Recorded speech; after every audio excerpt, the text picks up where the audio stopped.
শুরু হয়েছে প্রাকৃতিক বিপর্যয়। গতকাল থেকে চলছে মুষলধারে বৃষ্টি, সঙ্গে হালকা ঝোড়ো হাওয়া। উত্তাল নদী সমুদ্র। সুন্দরবনের নদী উপকূলবর্তী এলাকার মানুষজনের রাতে ঘুম ছুটেছে। মাত্র 2 মাস আগেই দক্ষিণ 24 পরগনা জেলার পাথর প্রতিমা ব্লকের জি প্লট গ্রাম পঞ্চায়েতের গোবর্ধনপুর এলাকায় সদ্য তৈরি 1200 মিটার নদীবাঁধ ভেঙে শতাধিক বাড়ি প্লাবিত হয়েছিল। পাথর প্রতিমার বিধায়ক সমীর কুমার জানা এবং সেচ দপ্তরের আধিকারিকরা পরিদর্শন করে অতি সত্বর বাঁধের কাজ হবে কথা মুখেই রয়ে গেছে। প্রায় 2 মাস অতিবাহিত, এখনো পর্যন্ত জোয়ারে ভাসছে এই বাড়িগুলি।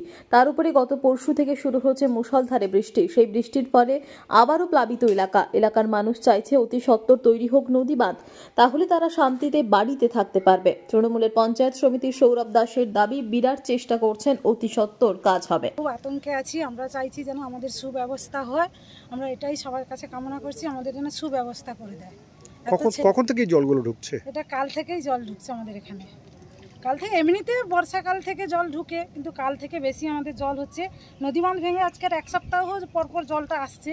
আজকের আমাদের বাড়িতে এসে ঢুকে গেছে। আমরা আজকের এই বাড়িতে আছি, এখনো ছেলে মেয়ে হাঁস মুরগ সব নিয়ে এখানে আছি।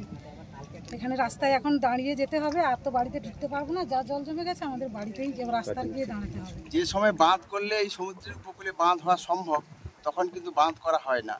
যে কোটি কোটি টাকা নিয়ে হাজির হয় ঠিক এই সময়, যে সময় বর্ষাকাল, যে সময় ঝড় তুফান বেশি হয়, যে সময় মাটি নেওয়া যায় না, সেই সময় এসে এরা হাজির হয়। শুখা মরশুমে এরা আসে না। ফলে আমরা দীর্ঘদিন ধরে দাবি করে আসছি যে শুখা মরশুমে কাজ হোক, বিজ্ঞানসম্মতভাবে কাজ হোক, এবং এলাকার মানুষের একটা অভিজ্ঞতা নিয়ে এবং প্রযুক্তিবিদদের অভিজ্ঞতা নিয়ে সব মিলিয়ে এখানে যদি কাজ হয়, তাহলে কিন্তু এখানে বাঁধ টেকানো সম্ভব, এই জনপদগুলো রক্ষা করা সম্ভব। আপনারা দেখছেন সংবাদ শিরোনাম।